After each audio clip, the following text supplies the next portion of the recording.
नमस्कार, मी सूरज पवार आणि तुम्ही पाहत आहात कुलाबा न्यूज 24। खरं तर राज्य सरकार आणि अन्न आणि औषध प्रशासनाने म्हणजेच FDA ने राज्यभर धडक मोहीम हातात घेतली आहे। याच मोहिमेचा भाग म्हणून मुंबईतील एक ऐतिहासिक आणि नामांकित दुकानाला आज टाळं लागलं आहे। आज आपण त्याच दुकानाच्या समोर आलो आहोत। तुम्ही माझ्या मागे बघितलं तर पारसी डेअरी फार्म हे मुंबईतलं एकदम नामांकित आणि ऐतिहासिक असं दुकान आहे। या दुकानाला FDA ने मोठी धडक कारवाई करत या दुकानाचा थेट परवाना निलंबित करण्यात आला आहे। खरं तर मुंबईत दुग्धजन्य पदार्थ आणि अस्सल मिठाईसाठी पारसी डेअरी फार्म हे नाव गेल्या कित्येक दशकांपासून अग्रस्थानी आहे। मात्र FDAच्या सेफ फूड सेफ महाराष्ट्राच्या विशेष मोहिमेअंतर्गत जेव्हा या प्रसिद्ध डेअरीवर धाड टाकण्यात आली तेव्हा तिथे काही गंभीर बाबी समोर आल्या। अन्नाची गुणवत्ता, स्वच्छता आणि नियमांचं उल्लंघन झाल्याचा ठपका ठेवत अन्न आणि औषध प्रशासनाने थेट कारवाईचा बडगा उडवलाय आणि या डेअरीचा परवाना तात्पुरता निलंबित केला आहे। मुंबईकरांच्या आरोग्याची तडजोड खपून घेतली जाणार नाही, हाच कडक संदेश या कारवाईतून प्रशासनाने दिला आहे।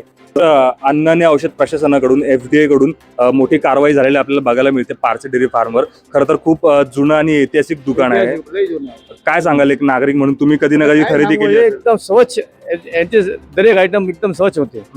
आम्ही तूप आहे, स्वीट आहे, मिल्क आहे, पण ते काय मला वाटतं काय मामूली काय सफाई बाबत कारवाई झाली आहे? कारवाई झाली तेव्हा अस्वच्छता मोठ्या प्रमाणात आढळली नाही, मोठ्या प्रमाणात काय दिसत नाही एवढं काय आहे। कुठला बी तुम्ही हॉटेल रेस्टॉरंट केसे मध्ये तुम्ही जावा, थोडा बहुत तो हे असा होणारच आहे। आपण घर आपला काय घरी पण आपण बघतो ना, घरी पण थोडा स्वच्छता असता। हे अशी काय कारवाई काय मला काय योग्य नाही वाटत। मग काय म्हणणं आहे तुमचं एक ग्राहक म्हणून?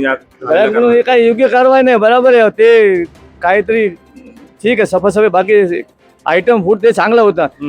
मेन काय त्याचा प्रॉब्लेम काय पाहिजे होती, मिलावट नाही पाहिजे होती। बरोबर आहे, केमिकल हे पाहिजे होतं। तुम्ही साफसफाई नावावर असा एक कारवाई करता ते म्हणून ते बरोबर नाही।